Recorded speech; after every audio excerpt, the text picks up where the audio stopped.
Break के बाद एक बार फिर से आप सभी का स्वागत है। क्या बदलते वक्त के साथ राजनीति की भाषा और परिभाषा बदल गई है और क्या उसका विस्तृत उद्देश्य सिमट गया है? देखिए हमारी इस खास रिपोर्ट में। राजनीति क्या सिंहासन और सत्ता की परिक्रमा में बंध गई है? वह क्या अपनी विशाल नीति और अपार संभावनाओं की पृष्ठभूमि वाले दायित्व को भूल गई है या भुला दिया गया है? लोक और उसके कल्याण की बात बेमानी हो गई है। वर्तमान भारतीय राजनीति में यह विचारणीय बिंदु है। राजनीति में संविधान की शब्दावली नहीं है, यह पवित्र विचारधारा है, लेकिन वह बात पीछे छूट गई है। आज़ादी के बाद हमने अपनी सोच और नीतियों को केवल सत्ता के केंद्रीय बिंदु तक सीमित रखा है। उसकी गहराई और व्यापकता पर गौर नहीं किया गया है। अगर उसकी पवित्रता पर किया गया होता तो सर्वोच्च न्यायालय को यह टिप्पणी न करनी पड़ती कि धर्म, जाति, भाषा के आधार पर वोट मांगना गैर संवैधानिक होगा। अदालत की तरफ से दिया गया निर्देश कोई नई बात नहीं है, यह हमारे संविधान और कानून की किताब में मौलिक अधिकारों में वर्णित है, लेकिन राजनीति ने उसका उपयोग अपने फायदे के लिए किया है। राजनीति का सिर्फ एक ही धर्म बचा है, केवल सत्ता। हमारे लोकतंत्र के लिए यह सबसे बड़ी विडंबना है। राजनीति का धर्म होना चाहिए, लेकिन जब धर्म राजनीति बन जाए वह सबसे बुरा है। धर्म, जाति और भाषा की राजनीति न की जाए तो अपने आप में यह सेक्युलरवादी हो जाएगी। फिर इस पर उंगली उठाने और टिप्पणी करने का किसी के पास सवाल ही नहीं बचेगा। जालौन कोच कोतवाली पुलिस ने एंट रोड पर सघन चेकिंग के दौरान एक व्यक्ति से 1,95,650 रुपए जब्त किए। आपको बता दें कि कोतवाल देवेंद्र द्विवेदी अपनी पुलिस टीम के साथ एंट रोड पर आचार संहिता के उपरांत वाहनों की चेकिंग कर रहे थे। इसी दौरान सघन चेकिंग में पुलिस ने एक यूपी 78 CN 5657 के एक व्यक्ति से लगभग 1,95,650 रुपये बरामद कर लिए हैं। पुलिस को स्पष्ट कागजात न दिखाए जाने पर पुलिस ने रुपये को जब्त कर लिया है। व्यक्ति का नाम है राम जियावन, डिप्टी पड़ाव थाना रायपुरवा, जिला कानपुर बताया जा रहा है। इसी दौरान CO कोच नवीन कुमार नायक ने खुलासा करते हुए बताया, हमारी पुलिस टीम ने एट रोड पर चेकिंग करते समय राम जियावन पुत्र रामविलास यादव के पास से 1,95,650 रुपये बरामद किए। इनका कहना है कि पैसा कोमल यादव उर्फ लंबू भाई को देने आए थे। इनको जो पैसा मिला था सिद्धार्थ नगर के बासी रामशरण ने दिया था। आज 8 तिराहे पे कोतवाली कोच की पुलिस टीम द्वारा, इसमें इंस्पेक्टर स्वयं मौजूद थे, राम जियावन यादव सन ऑफ रामविलास यादव जो कानपुर के रहने वाले हैं, रायपुरवा थाना के, इनके पास से ये 1,95,600 रुपये की गाड़ी से बरामद हुए। इनका ये कहना है कि ये पैसा जो है यहाँ पर कोच में कोमल यादव और लंबू भाई को देने के लिए आए थे और इनको जो पैसा मिला था वो बासी सिद्धार्थ नगर जनपद के रहने वाले राम शरण ने दिया था। इसका कोई स्पष्ट प्रमाण न मिलने के कारण पैसा इस समय जब्त कर लिया गया। आगे की कार्रवाई फ्लाइंग स्क्वाड टीम द्वारा कराई जा रही है। सर, आपके द्वारा ऐसी छापेमार कार्रवाई चलती रहेंगी? बिल्कुल बिल्कुल, आगे ये जारी रहेंगी। आपको पहले भी सूचित किया गया, ये लगातार जारी रहेंगी और हम लोग कोशिश करेंगे कि आगे भी अच्छा कार्य हो। आचार संहिता का पूरी तरीके से। सर, पैसे के अलावा इसमें कोई पकड़ा गया है क्या? एक व्यक्ति राम जियावन, अभी हमने बताया था, राम जियावन यादव सन ऑफ रामविलास यादव, ये कानपुर के रायपुरवा थाना के रहने वाले हैं। उन्हीं के पास से बरामद हुआ। तो ये जालौन की कोच कोतवाली में आचार संहिता लागू होने के उपरांत कोतवाली प्रभारी देवेंद्र कुमार द्विवेदी ने अपनी टीम के सहित कांच की पिंडारी रोड पर चेकिंग अभियान चलाया। कोतवाली प्रभारी देवेंद्र कुमार द्विवेदी ने अपनी टीम सहित कोच के पिंडारी रोड घुसिया की पुलिया पर चेकिंग अभियान चलाया, जिसमें पुलिस ने गाड़ियों में लगे झंडे, पैम्पलेट्स, लाल नीली बत्तियां, हुटर, अवैध शराब, अवैध शस्त्र व अधिक मात्रा में नकदी रुपया आदि को चेक किया और जिन गाड़ियों में झंडे, हुटर या नीली लाल बत्ती पाई गई उन्हें निकलवाया और गाड़ियों को पूरी तरह चेक किया।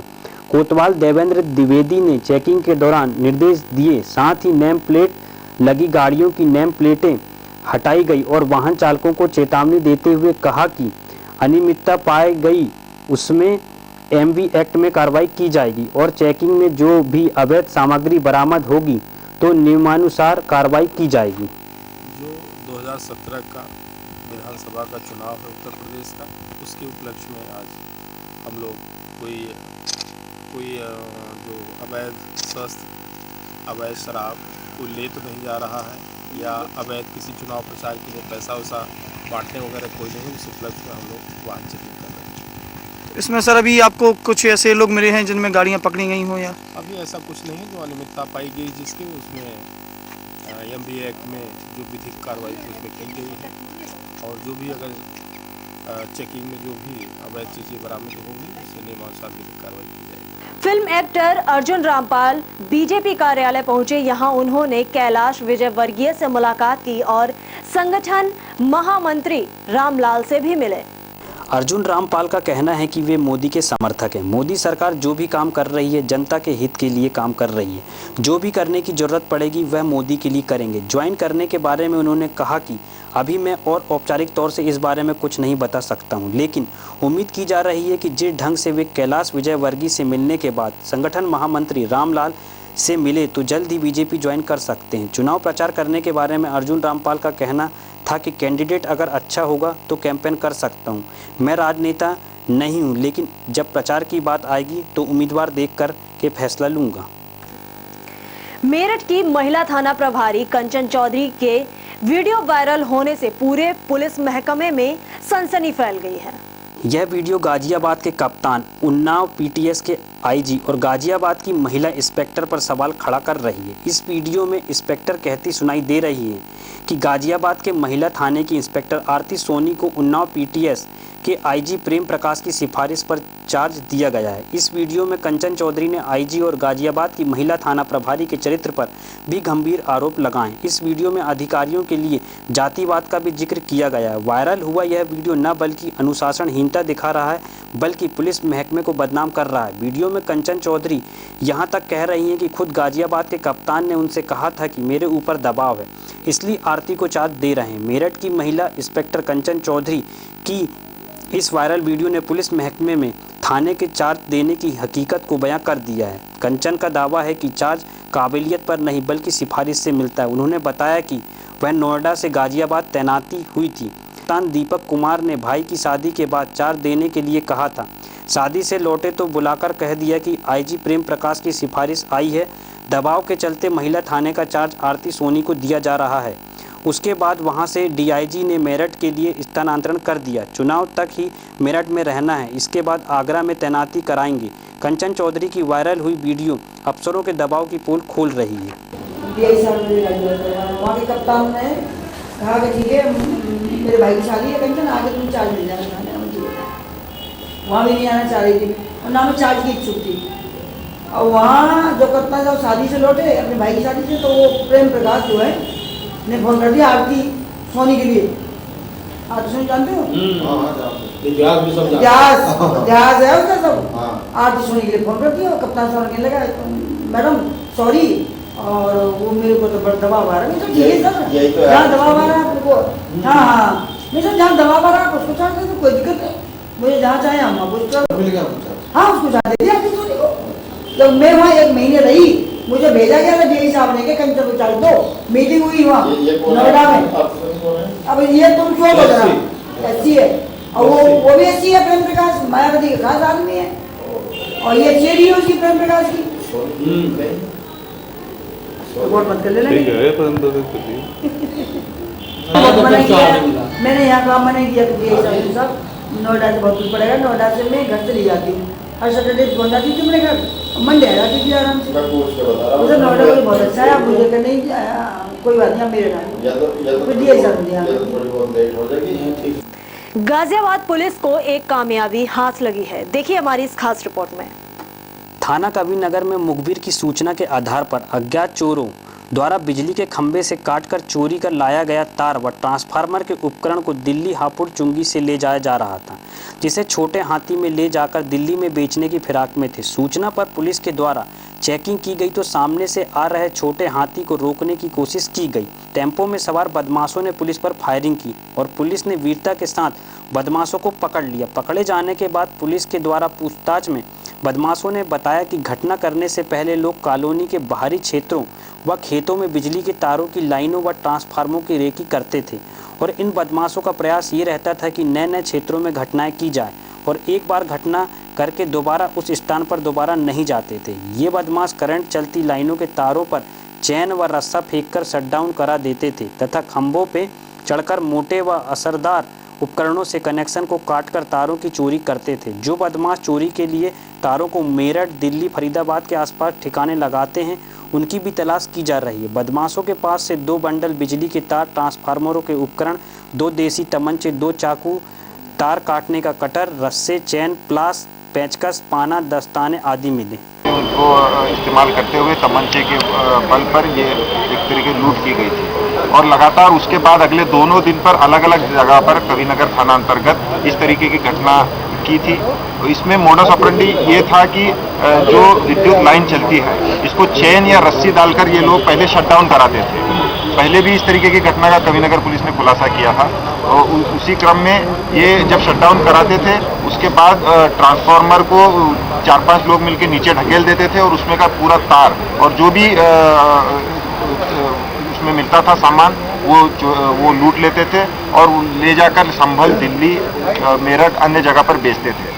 ये गैंग में काफ़ी दिनों से प्रयास कर रहे थे। इसमें इंस्पेक्टर कविनगर हेमंत राय और विशेष रूप से पारस मलिक, इन्होंने बहुत मेहनत की है। इनकी टीम ने, ये बधाई के पात्र हैं और ये पूरे गैंग का इन्होंने खुलासा किया है। विशेष रूप से इस गैंग में जावेद और राशिद नाम के 2 व्यक्ति हैं जो इस काम को करते थे और इनका आपराधिक इतिहास भी है।